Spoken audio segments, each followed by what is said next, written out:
Hello. Hi. And welcome to another edition of Story World Explorers, where we are exploring the story world of F.A.M. So F.A.M is created by Anthony E. Williams, another friend of ours from Catalyst Content Festival earlier in October. And this entire story world is revolving around fatherhood and the difficulties of being in a blended family. Yeah, it was a great conversation. We started to really pinpoint what the goal of this story world is and how it really does kind of serve an underserved community. And Right. It's not what you think. Right, exactly. So, the difficulties of being a father when you don't have your child all the time. And the stresses that come along with that, the stresses of your new spouse having a stepchild. Yeah. And it's all about those interesting dynamics, and F.A.M does such a brilliant job of highlighting those within its dialogue and within its acting. It was absolutely fantastic. So we dove into a whole bunch of cool stuff and maybe some cool ideas for the future of cool building that audience. Exactly. Partnerships and stuff. Exactly. So if you're watching this on YouTube, it's coming right up. Or if you want to listen to it, it's available on all audio platforms. Enjoy the show. Enjoy. All right. Well, welcome back to another edition of Story World Explorers. And today we are here with Anthony E. Williams, which we got the pleasure of powering around with him pretty much the entire week in Duluth at Catalyst Film Festival, or Catalyst Content Festival. Sorry about that, Phil. And we got to see his absolutely amazing pilot, F.A.M. Anthony, thanks for being on with us. We'll get started and let you explain what is F.A.M. And let us dive into the world. Yep, there you go. F.A.M. So F.A.M stands for Family Always Matters. It's about a father who's fighting to maintain a tangled web of relationships that he's woven between three women: his sexy wife, his Hellcat ex, and his bi-curious teen daughter. The best way I can sum up what you're getting from F.A.M is like the fun urban vibe of an Insecure, with the family drama of a This Is Us, with a more dramatic version of Blackish, all mixed together. So it's 30 minutes. Been in 51 film festivals, won 14 awards thus far. So it's been a pretty good run, and hope to get it pitched in front of studios. I've been seeing some stuff on networks, and I'm like, I think I can do that. Exactly. And it was absolutely brilliant. The entire pilot. We'll have a link, or maybe we won't have a link. I'm not entirely sure. For people to see it. If not, maybe we'll do like a little snippet of it, because the dialogue within it was absolutely amazing.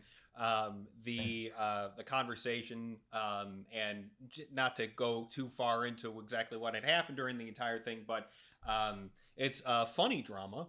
But it's not a dramedy. It's one of those types of things that, in reality, right. it's like it's dramatic. It's drama, but just so happens that sometimes, the seriousness of it all can become kind of comedic in ways. And I think that might be more of a testament to how, you react in your real life.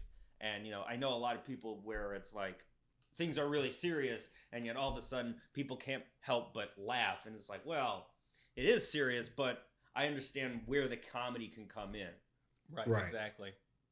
And so even with the descripting shows that you had, one of the things that issues that you've run into with this, and it's not even really an issue, but is the over categorizing of the fact that this is a black family in suburbia, right? Which is not what categorizes this, because it is everything that just a normal family life entails. But what ends up, I'll mention the one person that you paid to help you get this pitched out and everything, and they're like, well, have you tried comparing it to Black Panther? And the total tone deafness of that, of not being over categorized into it being like, like it would have to be on BET because it's got a black family in it. And how really important this kind of, it affords us the opportunity to really kind of talk about, something that we've been experiencing in this new political environment that we find ourselves in, where we're trying to elevate minority creatives, which is absolutely, far overdue. But we don't want to marginalize it to the point where you don't want to just focus on black trauma or Right. minority trauma. Right. You want to also have, because it's one of those things where it's like, yes, everybody should be represented on the screen, but if the only thing you're represented on the screen is the traumatic, like, guy doesn't know his father, or his father was in and out of prison, So it's such low hanging fruit. Like I know, had somebody had a drug problem and they picked up a gun, and then the dad tried to stop them, and then they got shot because of a life of crime, and then they turned their life around when they met Jesus at the end. I know it's been picked up already. You know what I'm saying? Like, if I would have just hit all the bullet points that they like. But I think, kind of my niche and my hook is that I'm giving you something that for some reason isn't out there, which is family drama, a blended family without those cliches. And you could change out my characters, maybe some of the language, but you can change out any of my characters with any different looking family, and the story can remain the same. And that's something I'm proud of. Yeah. Right, exactly. And I think it's good to know the creator too, and you actually have a life quite like your character. Right. Where I think that it's not just some fantasy. This is a real person based on not based on a real person, but this is a story you want to be told because it reflects who you are. Right. It was about my life when I was living in Atlanta, Georgia, and then Georgia had a nice house, a nice car. And it's funny because when I show at film festivals, they're like, well, you never explained what he did for a living. It's like, all right, cool. But if you saw me and my daughter driving through Georgia, I don't stop and be like, I'm a sales manager for X and X. Like, that's not real life. And sometimes when I see short films or pilots, they over-explain, they pan the degrees on the wall so that everybody feels comfortable with how they've acquired certain things. And I just like picking up right in the middle of a story, and you just get a slice, a day of the life, and then we get out of there, and you take with it what you will, and then we leave you wanting more for the next episode, which is what I think is what entails a good pilot. But I didn't want to over-explain anything, and I didn't want to go to the low-hanging fruit of the tropes and all the dramas. And so what I've seen with the trauma of a lot of shows go down that road, and a lot of people have gotten really famous kind of exploiting that, even though that's not their real life. And I'm like, okay, well, let me show my real life. And even though I would think it was boring, it's actually different because of the environment that we're in. So what I said when I introduced it at Catalyst is like, people love to say diversity and inclusion. Diversity is easy. Inclusion is when it's not about the diversity, it's about the story. It's just like any other story being told. I have never seen a family drama that was about people being white. I just haven't. Right. And that's one of the things that we can actually start to tear down this stigma of once. Right, exactly. Like, you never have. There's no no, I'm just thinking about how stupid that show would be about my white family, and it's just like, hey sis, can you pass the tasteless potatoes? Stuff like that, where it's right, like, the tropes. It's like, oh yeah, we like things bland. That's that pepper's too spicy. Right. That just wouldn't happen, and it's kind of, I think it's something that we kind of skip over. People could kind of skip over that, but that's actually really important to understand. It's like, there is no family comedy drama about a white family being white. It's about white. It's just about family. You never get, this is a family comedy about white people being white. Never happens. Yeah, it's one of those mistakes that or I mean, the whole industry is still very old in its way of thinking. Whether you're talking about series, even with the introduction of Netflix and all these subscription-based, show-based streaming services, the ideas are still old. They're not, and I promise I'm not going to go on a marketing tirade right now about how we just assume these old ways of determining who our demographic is, and using just skin color to then justify, well, obviously we're pitching this to FAM, to the Black community, and it shouldn't be that way. It's the opposite of inclusion, because it's literally trying to segment it out from everything else that's going on, which if it was a mixed cast, if every single one of your family members was a different race, a different minority, and then and then all of a sudden they're not even having this conversation. It's just like, oh, this is just kind of happening.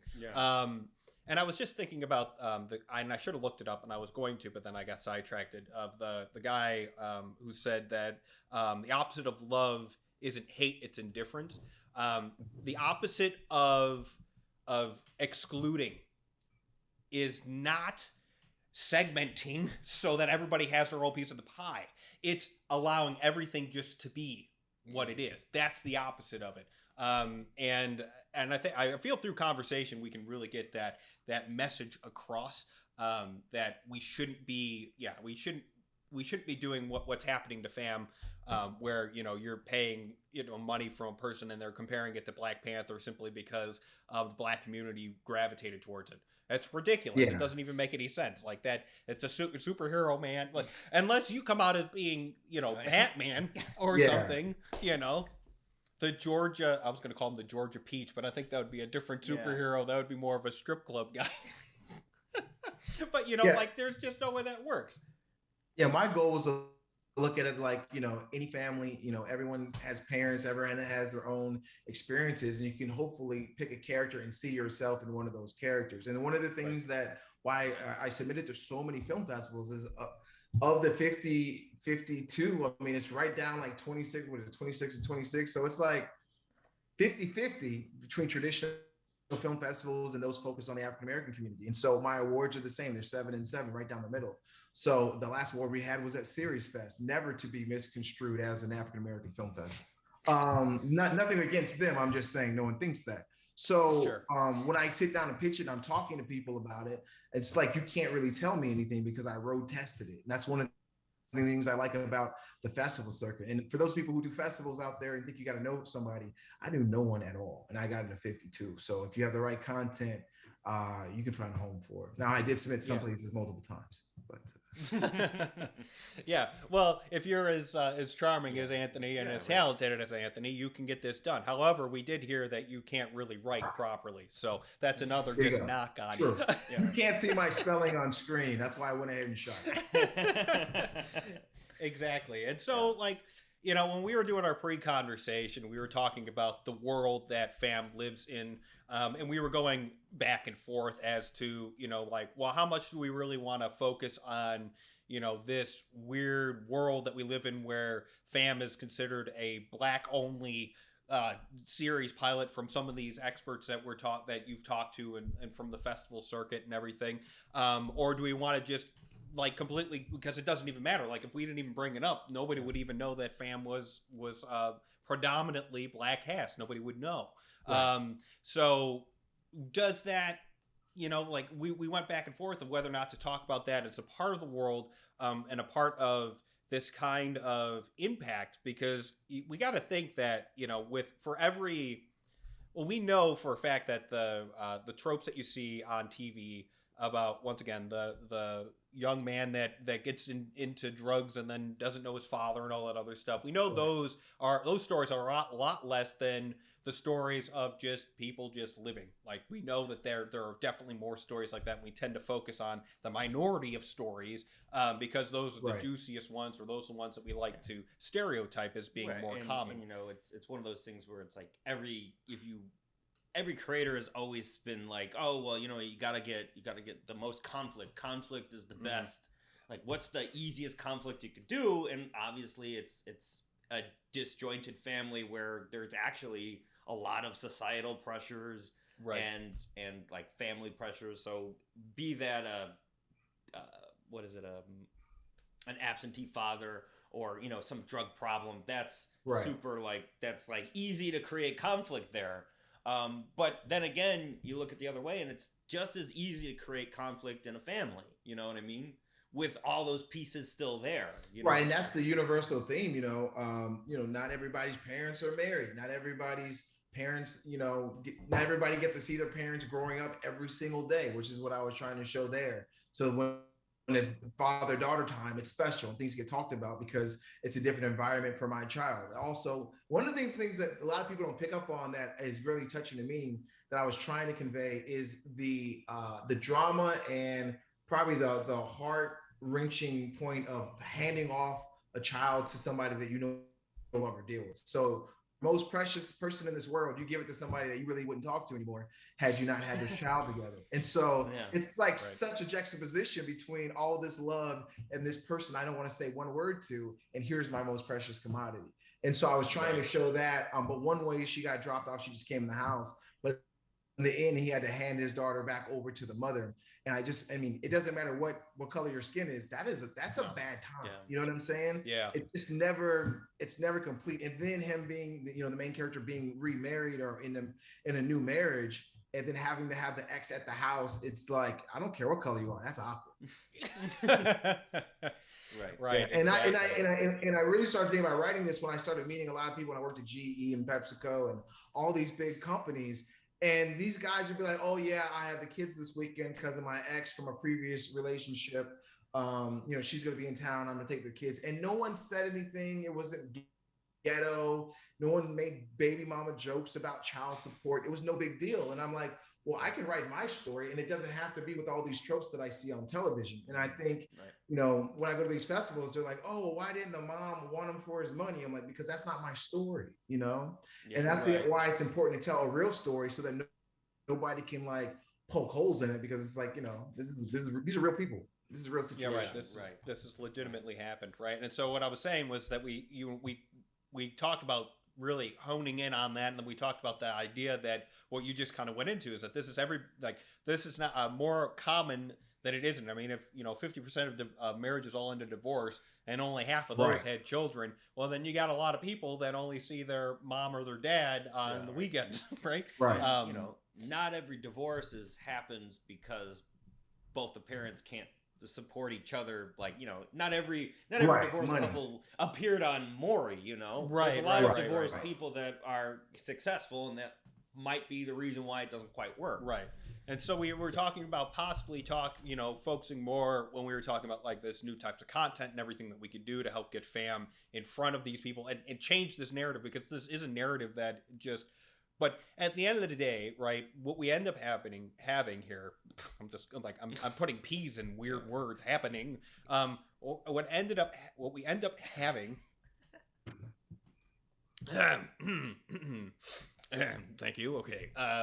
What ended up happening is that we have these two parts that are very important, that in reality, what we're trying to do is make it so that, number one, Anthony, that this could get picked up and this could be moved forward and not be put within all these stereotypes. Right. But for all the other creators that are out there that feel as though they have to make their thing stereotypical, their series for it to get a chance to get picked up, instead of telling the true story and showing that, like you said, it's like you want a father who's in the similar situation that you're in to watch FAM and be like, I identify with the father. I've had this conversation. The dialogue was a little different, but I have this type of relationship, or I want to have this type of relationship that I could start to, pick and choose and take some strategies to get that kind of dialogue open. So I really think that that's where we should kind of dive into, is that in this world where we're trying to get this story to light, and how we can start to build an audience around it, and some sort of like a highlight of the trouble that you have had when trying to explain this. And I don't know, but just some way, shape, or form, finding those other creators that have these stories that are trying to do the same thing and be like, hey, Hollywood, once again, Hollywood, not really, but like, hey, people that are in charge, this is real life. Yeah. Well, what I want to tell people, I was thinking about this the other day. I was thinking about this conversation. It's like, I love the 90s and I love Tupac, but right now the number one rapper in the world is half white, Jewish, and from Canada. So like, times have changed. You know what I'm saying? Like, you don't have to have the same stereotypical situation in order to sell records, right? Kanye West had on a pink polo and a backpack. It's a different time, but it's like on television, seems like things haven't changed along, like music is going before television does, because I feel like who buys the records is the people consuming it. But in television, I feel like there's more of a barrier of getting your story out in its purest form. It's got to go through so many checkpoints and so many notes from the studio. And then they're looking at what has sold before. And if you only look at what has sold before and what has worked before, then nothing's going to change. Right. Yeah. No, absolutely. And that's why you got to give them that little sliver of hope. I mean, what we talk about on the podcast all the time is about owning your audience. And honestly, that's the one key thing that you could have that's different, right? It's like, well, nobody's ever bought this before. well, people are buying it, like people are watching it, people are paying attention, people are engaging with this idea, so fuck off and let's do this, better phrase. One of the most frustrating things that happened a couple times on the festival circuit is people been like, can you tell me what network this is going to be on? I'm like, I can't tell you that. And they're like, can you give us a hint? And I'm like, lady, like if I knew, I would tell you. You know what I'm saying? I'd have HBO myself on out of there. I'd have made sure I got you prepared for it. So like my other thing is quality, right? So I wanted to make sure that the quality was good enough where they would have to figure out if we're going to recast, okay, if not, do we need to reshoot the pilot? And that was my goal, was it to be television ready, rather than a lot of times independent filmmakers, they just try to tell the story and they're like, well, the sound and the lighting, the music doesn't really matter. I wanted to present my story where it was already ready for TV, which was the goal. Yeah. Well, right. And you had, like you said, you're kind of starting behind the blocks with the assumptions that this would only be worthy of Black communities, right? So you're already, so you got to make sure that you put, which, I mean, we can go into a whole conversation there about all of that, of which would be not for this podcast, but I'm such a smart aleck though. When that agent emailed me back after I sent him the trailer, it was a top 10 agency. He goes, "This is pretty good, probably good for like BET." I emailed him back and I was like, yes, Viacom would be a great option, which is the parent company to be owns MTV and Paramount and all those other things, so. Right.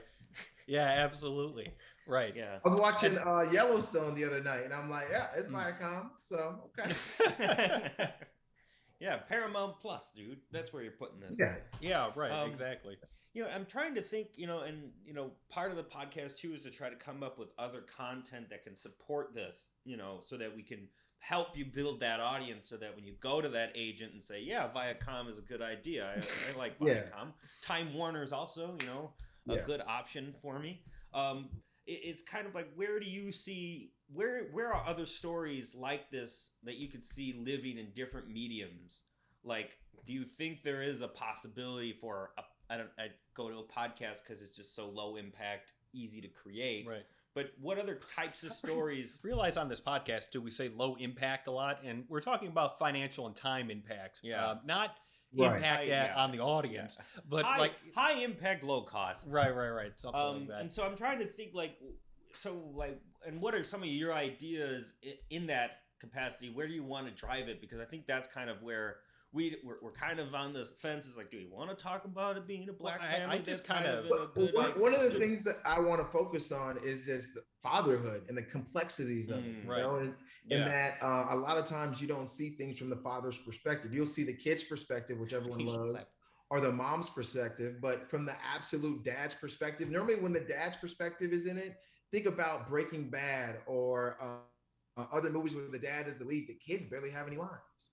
It's not about that relationship of fatherhood. It's like they're a dad, but they're a dad when the kid is on that episode, the kids aren't even right. there. And most of the time, the dad is like, "How do I support my family?" Which is clearly not the problem for your character.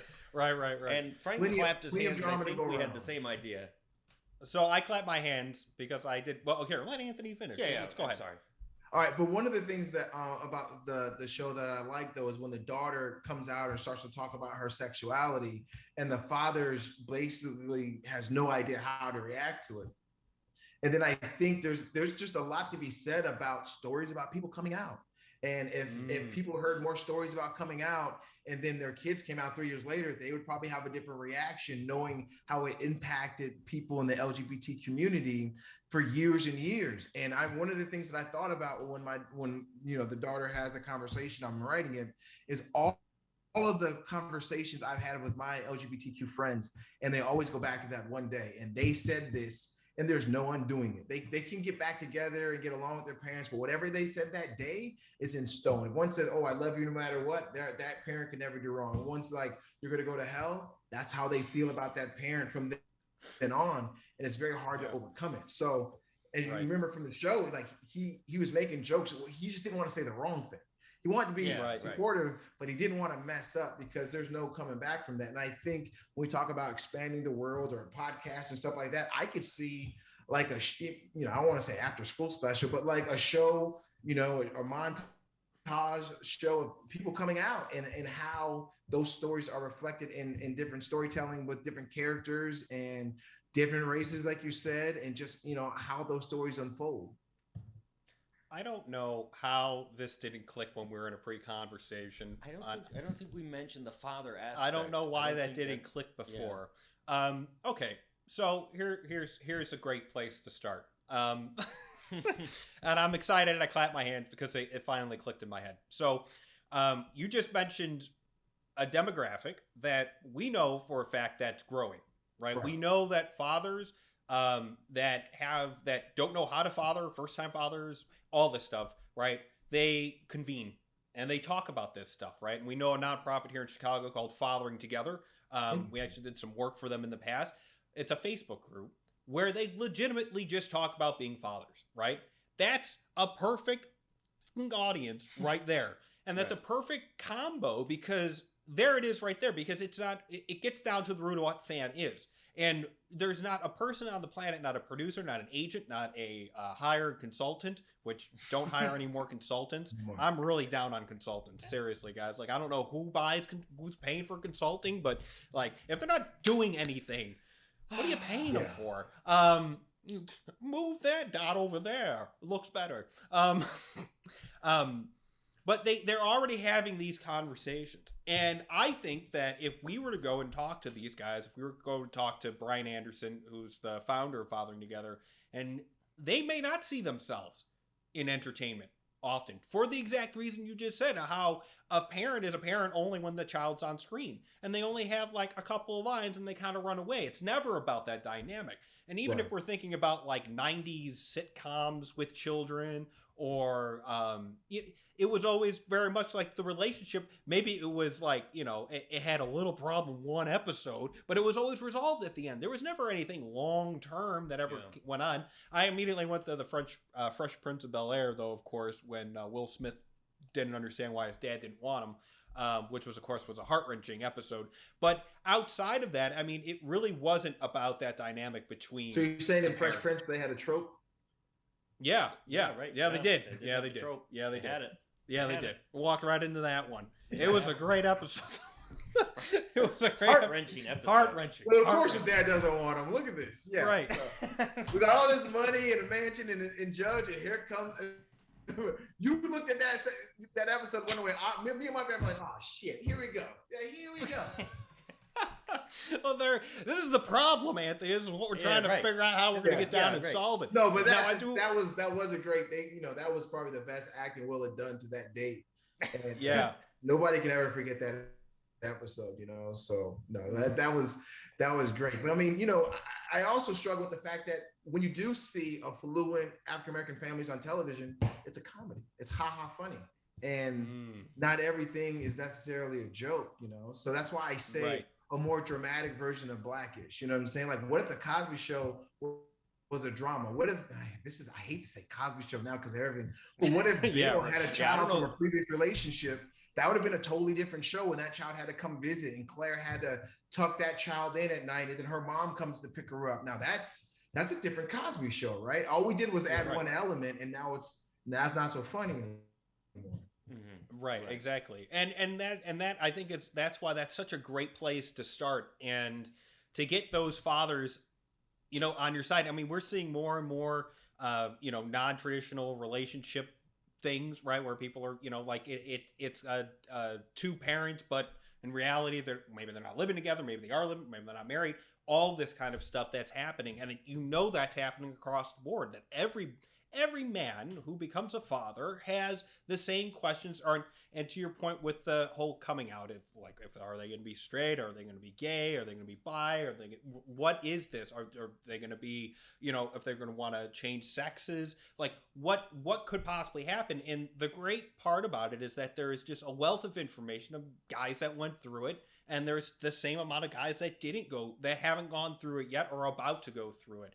And that's that community that I think that we can really get to start to rally around.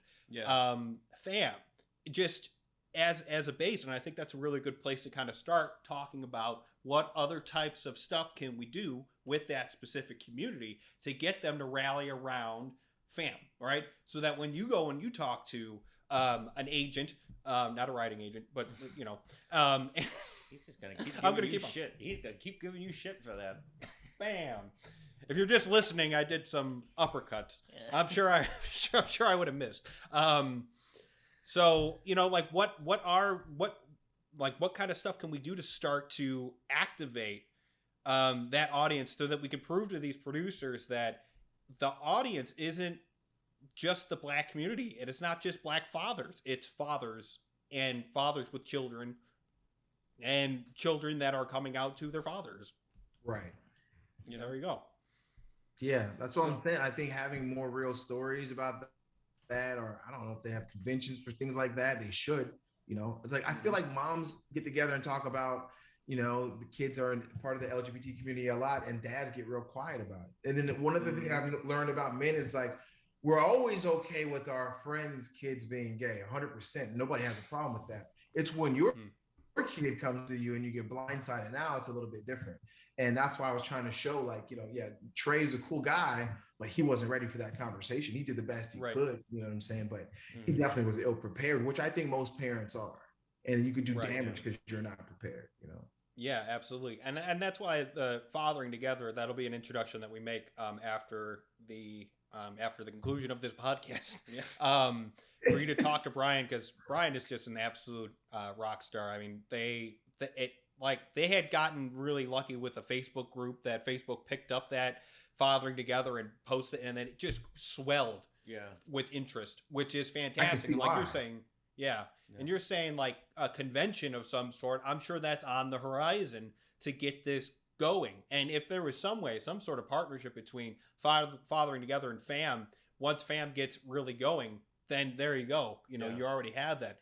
And, you know, Jack keeps on bringing up podcasts because podcasts to him are really easy. Podcasts to me are a lot of work because, you know, I have to edit all this stuff and set up everything. It's like, what time record it. So to him, he sits down and he talks a little bit and then he leaves and then it gets posted on Friday. Right. For me, it is still, you know, it can cost a lot of money to do a podcast. And I know that they are doing a podcast, but I don't know necessarily what format the podcast is in.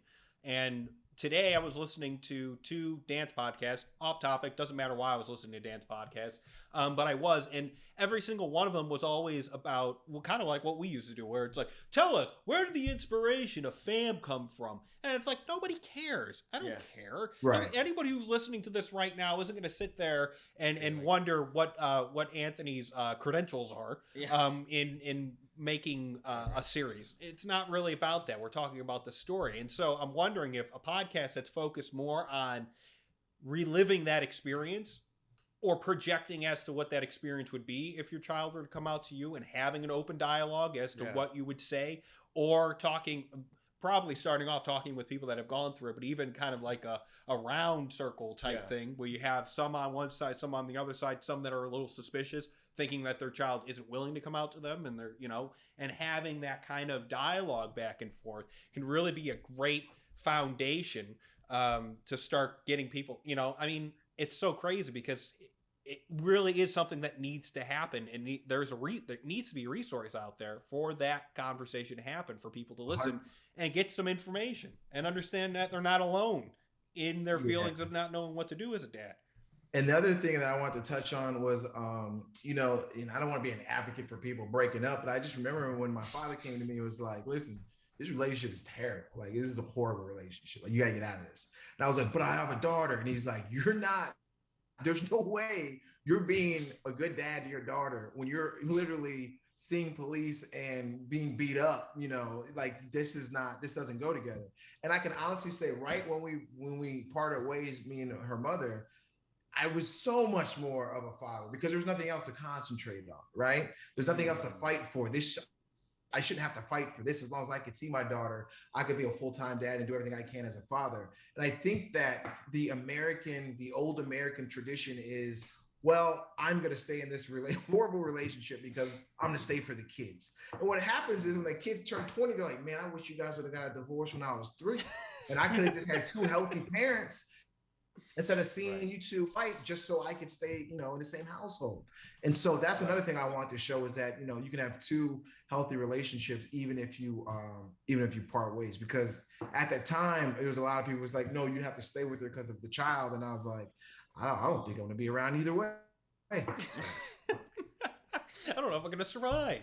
I don't want her to visit me in jail or anything like that. So no, but I think that's a very good point right there, right? And not advocating for people to split up, but also changing that whole American, because you're right, a lot of people stick together, and we, for the right reasons, but it ultimately has a negative impact, and I think that's another conversation that this show can then start to cause, or start to have that conversation, start the conversation with people, because you're right. If you're in a terrible relationship and people are like, you know what, you should stay with the kids, and then you're like, but I am so stressed out when I'm home. I don't know what's going to happen when I'm home. I'm on edge, and now I have to be this supportive father. Right. When I'm on edge, when I don't know where the right hook's coming from, and it's just so on point. And the right hook. And and so you see what we talk about when we make serious things funny. Right. But yeah, and it totally makes more sense to not be in that relationship, because then you're going to be actually present when your child is there, as opposed to being preoccupied with other things. Right, and then who are you while you're in that situation too? It's not somebody that you would want your child to see, right? If you're always stressed out, if you're disconnected, if you're angry all the time, that's not conducive for a happy home. So so just getting back to it, I mean, however that kind of, and we can kind of muse on that a little bit as to what way that could really work. So when we have that opportunity to distribute that to and invite other fathers into it, with once again a community that already exists that's open for more fathers to come in to help with that, all this dialogue stuff, which maybe they haven't talked about this yet, I'm not entirely sure. It's what does that piece of content look like that's of low impact on you, because we know you're a working actor, and more so now that you listen to us and you're gonna stop dyeing your beard. These are all inside jokes. I got 3 auditions tonight, and I was like, I'm gonna let it roll. Yeah, it looks good, man. Right, so you're a working actor, you have a survival job, which everybody on the podcast that we've spoken to so far all have survival jobs. If they didn't, they'd be too important to be on this podcast. Possibly. And so what does that piece of content look like? What's something that you could do right now at the end of today? Well, by the end of the day, that actually makes sense to do. Yeah. Is there Chris, I want to be about fatherhood, but this is more geared to parenting. Like that little scene where she's coming out to him and they have that back and forth. Is there like a national coming out day? I don't know. I'm not up on my stuff, but if there is, like, I could actually, write and produce a similar commercial of a father's reaction to a child coming out, sitting in a park on national coming out day, and at the end of it have some blurb of think of your child in the long run, not how you feel in the moment, or something like that. Yeah, I mean, right. Yeah, no, absolutely. I mean, that's a whole kind of campaign that can start those conversations. Yeah. And yeah, I think that's a good idea. I don't know if there's a coming out day, but if there, probably Pride Week would be a good time to do that as well. I think it's a month. Oh, it's Pride Month. I said Pride Week, and I was like, that doesn't sound right. But Pride Month. And then, of course, I think there is a coming out day, though. I'm pretty sure there's a coming out. Yeah, I'm not entirely sure what day that is, but that's a great idea to have that. I'll tell you that right now. What was that? Not very woke, the three of us not knowing. Well, somebody Google it quickly. We have Google. Well, Jack will look it up. We're canceled 5 years from now because we didn't know. Yeah, right, because we didn't know what day it was. Oh, God. Okay, so... what the hell? It just passed. Oh, no. National Coming Out Day. It's today. No, it's tomorrow. Is it tomorrow? It's not tomorrow. Yeah, it's October 11th. It's not November. It's November. It's I'm sorry. November. Jack doesn't know. I don't know what month it is.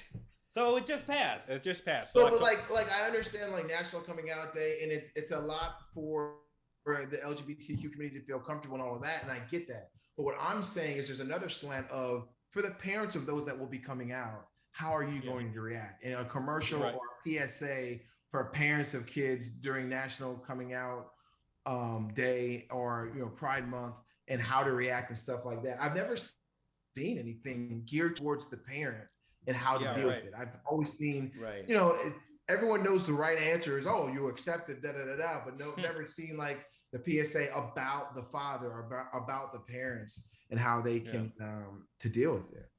Yeah, right. Yeah, I think that's a great idea, and I think that's something that whenever Pride Month is, which it's in the summer, isn't it? Pride Month has to be in the summer because they have the Pride Parade and everything, and they're not going to be out there. Yeah, in New York it's in the summer. I know for sure. Yeah.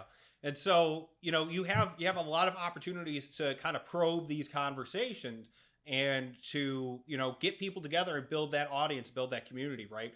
And not to sound like in some weird sleazy backhand way of being like, hey, I got a series that's about this too, that we could start to, how can we find other demographics to include in the project that's just not based on the skin color, but more on the content of what it's supposed to be about. Right. Which is basically fatherhood, specifically with the daughter, but fatherhood. Right, exactly. Right. And having an ex-wife to deal with an ex-wife or the mother to your child, and then a current wife or a current girlfriend or whatever. Real quick, I'm so proud that nowhere in my show does it say baby mama, because I've never heard any of the executives that I work with call their exes baby mamas, no matter how much they're paying in child support. It's my ex, and that's the end of that conversation. You know what I'm saying? That goes against that stereotype that people, I had to have a little talk with the director. No, we're not going to put that in there. Like, why are you using the word baby mama when it comes to this family when I've never seen it used outside of a certain culture and mostly on television? So, right, exactly, which just perpetuates it as well. Stereotype, right. And so that's, and I really do think we've kind of identified a really good starting point, and then just even that idea of doing some sort of I was going to say a workshop, but then again, then you kind of, really there are experts in this field, right? There are people out there that know this stuff far better than us three jamokes that we have no idea what we're talking about.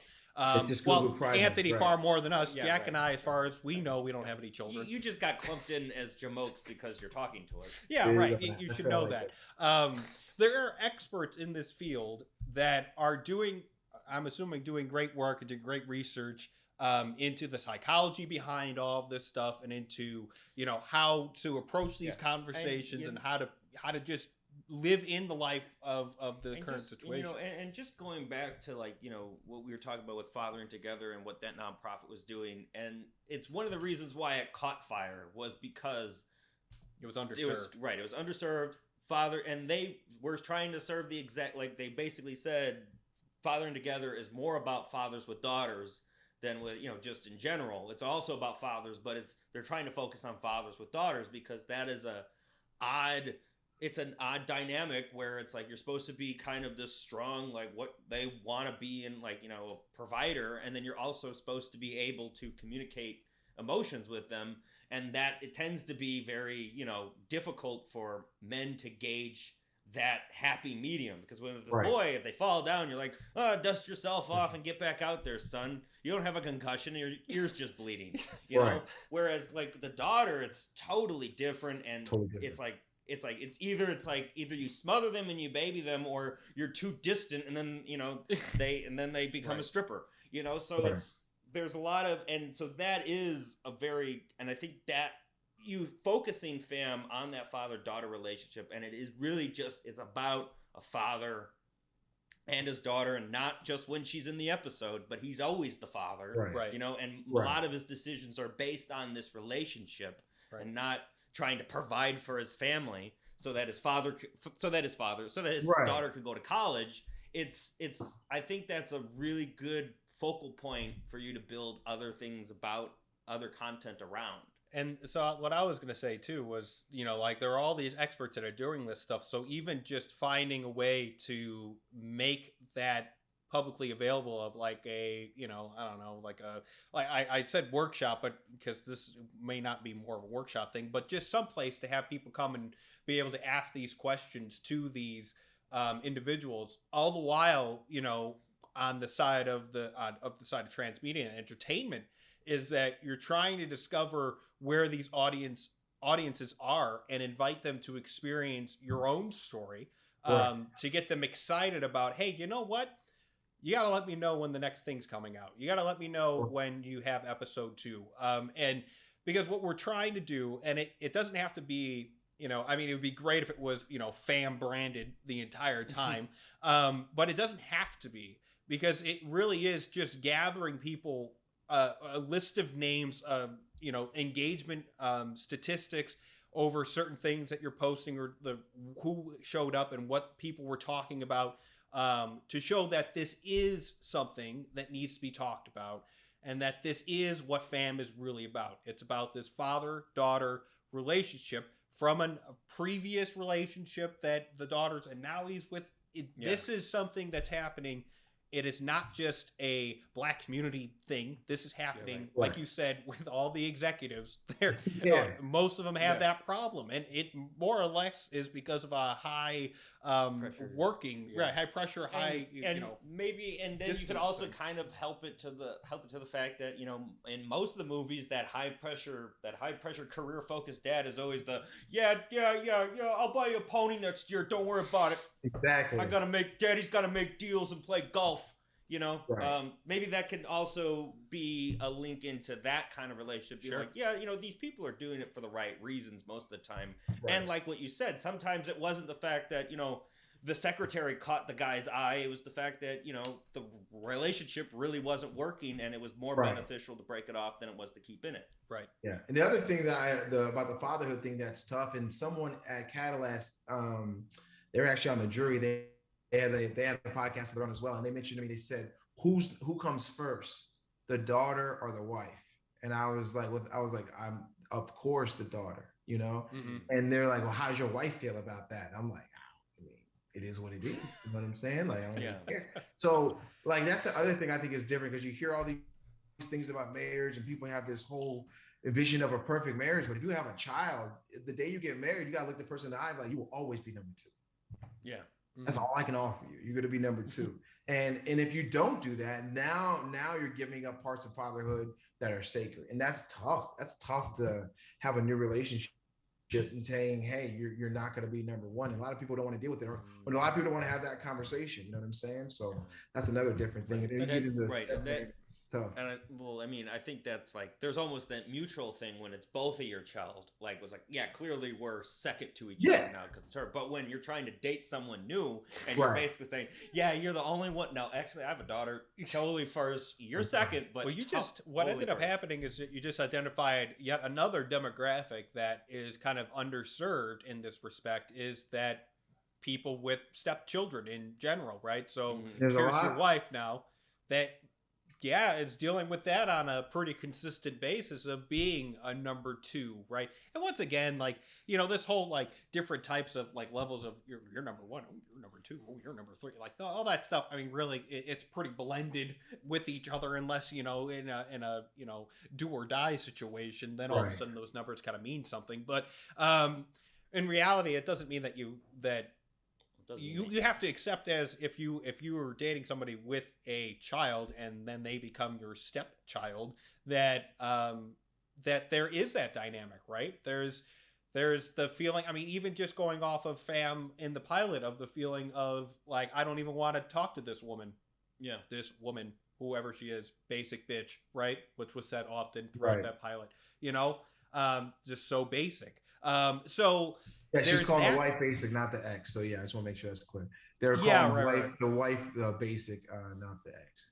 Right. And so we have that kind of dynamic too, where all of a sudden, like there's another underserved community that I don't think a lot of people talk about that. And it's becoming far more common now, as people are, once again, being willing to break that American dream stereotype, and just being like, you know what?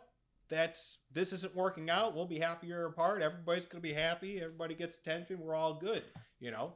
I mean, you don't have to go far. Actually, my name was Trey in the film, but Trey, Will Smith has a son named Trey, who he had before Jaden and Willow. So he didn't have with Jada. So they have a blended family. You don't see it a lot. It's not highlighted like his nucleus family is, but that's there as well. You know, one of the songs and the soundtrack for the festival run, at least, was called "Blended Family" by Alicia Keys. Now, she definitely has a blended family with Swiss Beats, and she sings about how she has to deal with the kids and the mother, and they were married, and then he ended up with her, and that's all in the song that was throughout my show as well. So it happens a lot, and people don't.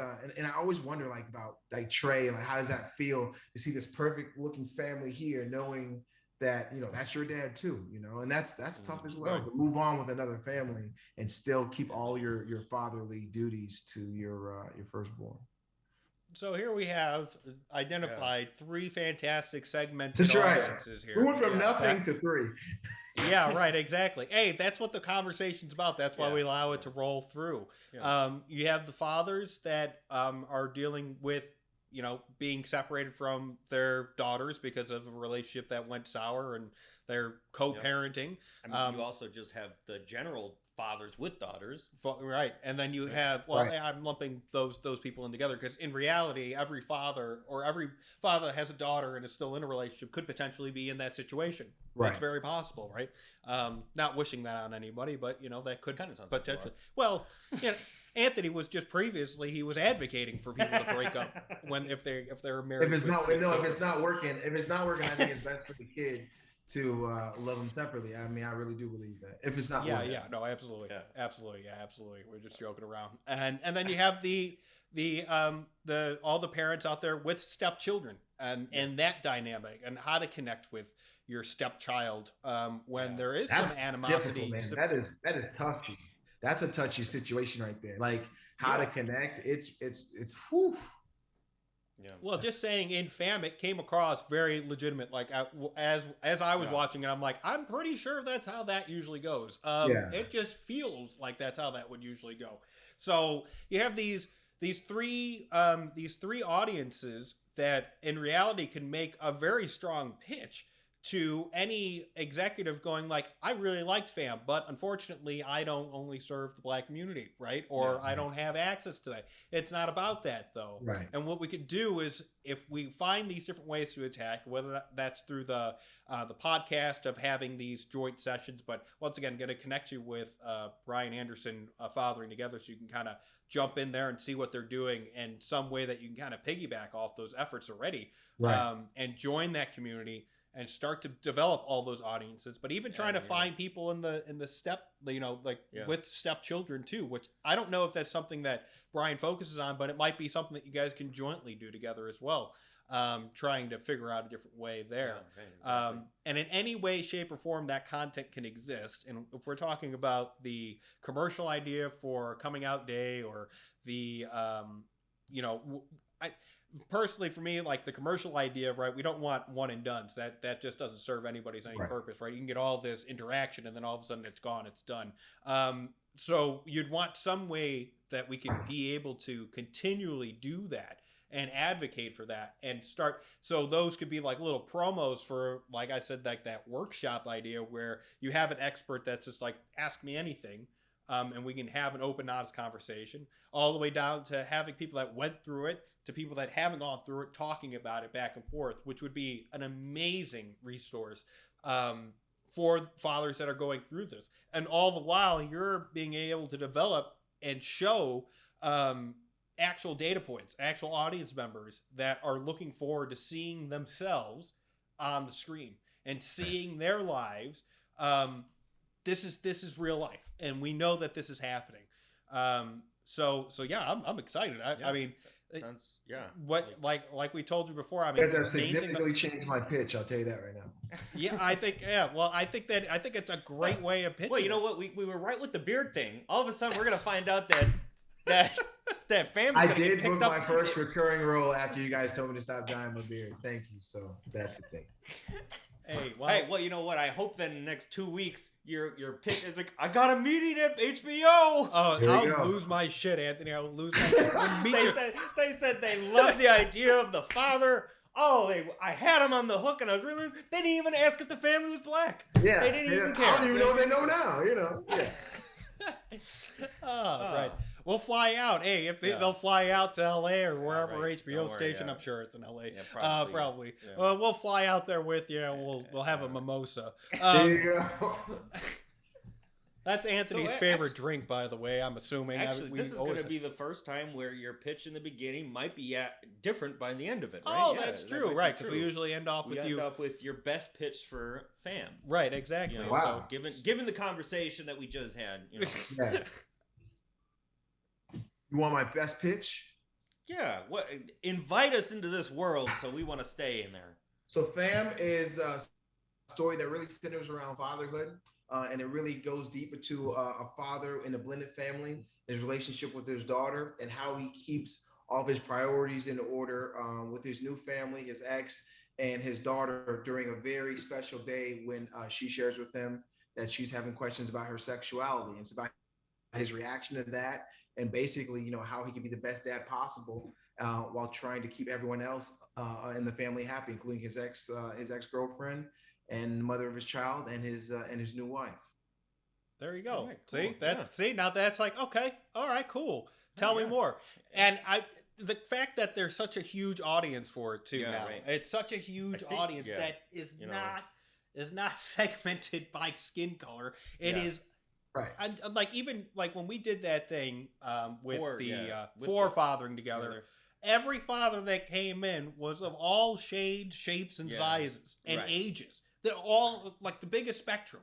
And all you could take from that is something that obviously we already know, but that fathers are everywhere. They're of all denominations. All denominations. All different situations. Yeah. Actually, you know what? Yeah, I remember the one guy who had a child that was in a different state, I'm pretty sure. And stuff like, which is another, I mean, geez, could you imagine having your own child that far away from you too? So it's and I think, I mean, that'll be a good conversation for you guys to have for sure. Yeah. It'll be a fun one, and I'm sure you guys will vibe and get something out of it. Yeah, absolutely. Absolutely. 100%. Well, fantastic. Anthony, thank you so much for joining us. Thank you guys for having me. Yeah, it was such a great time meeting you. I mean, we just had Zach Morrison on, which he said he didn't really meet you, and I don't think you really met him. Which is unfortunate, but that connection will happen eventually. But you guys were a part of our Catalyst crew. You always find them. You always find new people that you're just like, this works. So whenever I see you, I'm going to come talk to you. And it was an absolute blast. And anything that we can do to help make this work, all you have to do is ask. And we'll make that happen. We'll do the best that we can. So that connection to Brian Anderson for sure. But then anything else too that we can help out with, if that's the curating of the I don't know, of the experts, which I don't know of any, but I'm sure I can find them if you need me to find them. Let's make this work. Let's get this on the small screen. Yeah. Appreciate it. Thank you so much, guys. The reason why I love doing these episodes so much is that sometimes you do find the perfect thing in the middle of a conversation. Yeah, right. You know, and that's why we like to keep it a little freeform, right? Yeah, absolutely. That's 100% true. So if you like that story world, you should explore some more stories. We have now, that was number 9, so we have 8 other ones for you to explore. If you haven't listened or watched them yet, you can go ahead and look at them right here next to me. Thanks for joining us.